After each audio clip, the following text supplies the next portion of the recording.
Midnight felt like a deadline. The kind of deadline you can't stop thinking about no matter how hard you try. Every time I checked my watch, the numbers seemed to move slower. 10:41 p.m. 10:57 p.m. 11:12 p.m. The note sat on the dashboard between Denise and me. He knows you found the keys. Do not let him see you after midnight. Neither of us wanted to be outside. We'd abandoned the tent completely. Instead, we locked ourselves inside the truck. The keys had been recovered from the lake. The engine started. Technically, we could leave. The problem was the road. The only road out wound through miles of dense forest. Driving it at night was dangerous even under normal circumstances. And after everything that had happened, neither of us felt comfortable moving. So we agreed to wait until first light. Just a few more hours. Then we'd be gone. At 11:34 p.m., something hit the truck. Not hard, just enough to make both of us jump. Thunk. It sounded like a pebble. I looked through the windshield. Nothing. A minute later, another pebble struck the passenger door. Thunk. Then another. And another. The impacts were spaced apart. Almost deliberate. Like somebody was testing our nerves. Denise grabbed my arm. Don't look. But I already was. I shined my flashlight through the side window. The beam swept across the campsite. The fire ring. The picnic table. The trees. Nothing. Nobody. The pebbles stopped. Silence returned. Then my watch rolled over to 11:59 p.m. 1 minute. 60 seconds. I remember actually counting them. Waiting. Watching. Listening. When midnight arrived, nothing happened. First. Then I heard the whistle. One short note. Close. Closer than ever before. This time it came from somewhere inside the campsite. Not the woods. Not the lake. The campsite. A second whistle followed. Then a third. The exact same pattern. Only now it felt different. The whistles weren't calling us somewhere. They were announcing something. Denise suddenly grabbed my wrist. Hard. I followed her gaze. Toward the rearview mirror. Someone was standing behind the truck. I froze. The figure stood directly in the center of the campsite. Tall. Thin. Motionless. The same silhouette I'd seen at the boat ramp. Only now it was much closer. Maybe 30 feet away. Neither of us moved. The figure didn't move either. For nearly a minute we stared at each other. Then the dome light inside the truck flickered. Once. Twice. 3 times. When it stabilized, the figure was gone. Just gone. As if it had never been there. My pulse was hammering so hard I could hear it. What do we do? Denise whispered. Before I could answer, something slid across the hood. A folded piece of paper. I watched it happen. The note seemed to emerge from the darkness itself. Neither of us had seen anyone approach. Yet suddenly it was there, resting beneath the windshield wipers. The 7th note. I didn't want to read it. Every note before had somehow come true. Part of me believed that as long as I didn't unfold it, whatever it predicted couldn't happen. That feeling lasted about 3 seconds. Then curiosity won. I stepped out of the truck. The cold night air hit me immediately. Every instinct screamed at me to get back inside. I ignored it. I grabbed the note, opened it, and felt my stomach drop. It read, "He is not the one leaving the notes." For several seconds I just stared, reading the sentence again and again, trying to understand it. He is not the one leaving the notes. Then who was? The figure, the whistles, the footprints, the stolen keys. If he wasn't responsible, who was? That's when I heard the scream.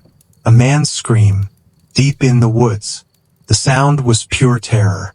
Raw, panicked, human. It lasted only a few seconds. Then it cut off abruptly. The forest went silent. I ran back into the truck. The moment the doors locked, another sound echoed through the trees. Footsteps. Fast footsteps. Racing through the forest. Coming toward us. Branches snapped. Leaves crunched. Something was moving at full speed. Then a man burst from the trees. A real man. Not the silhouette. Not some shadow. A flesh and blood man. He looked exhausted. Terrified. His clothes were filthy. His face was covered in scratches. The man sprinted directly into our campsite. Then he saw our truck.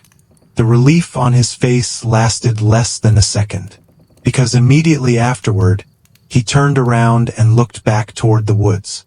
And whatever he saw made him panic. He started screaming, "Go!" He pointed into the darkness.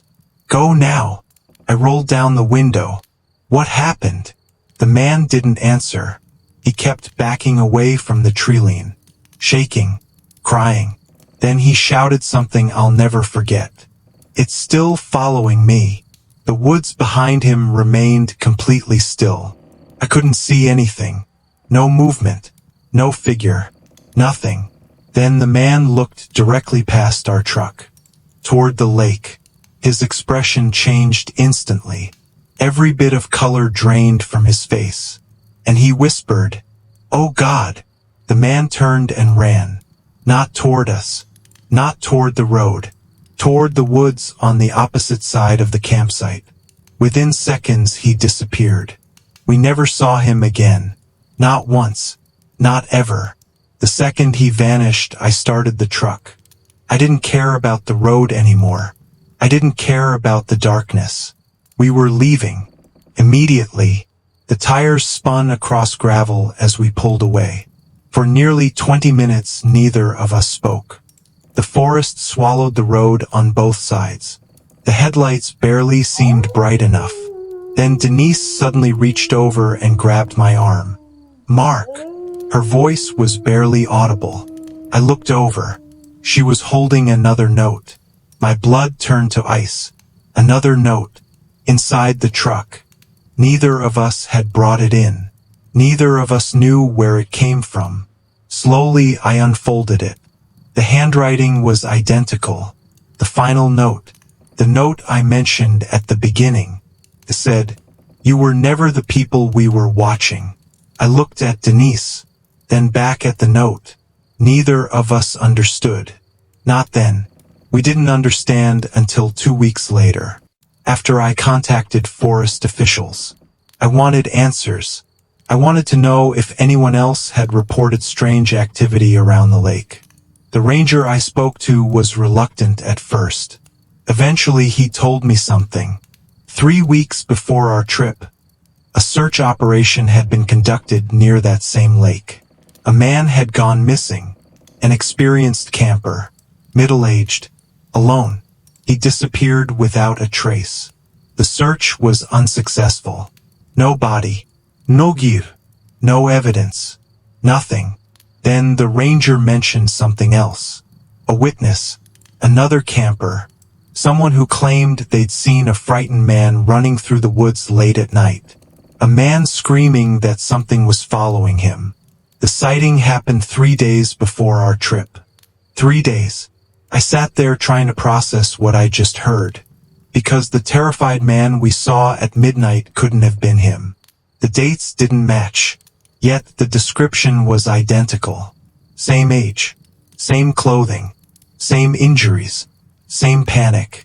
To this day, I don't know what happened at that lake. I don't know who left the notes. I don't know who the tall figure was. And I don't know who the terrified man really was. What I do know is this. Every note warned us. None of them threatened us. And every time we ignored one, things got worse. Sometimes I wonder if somebody, or something, was trying to help us.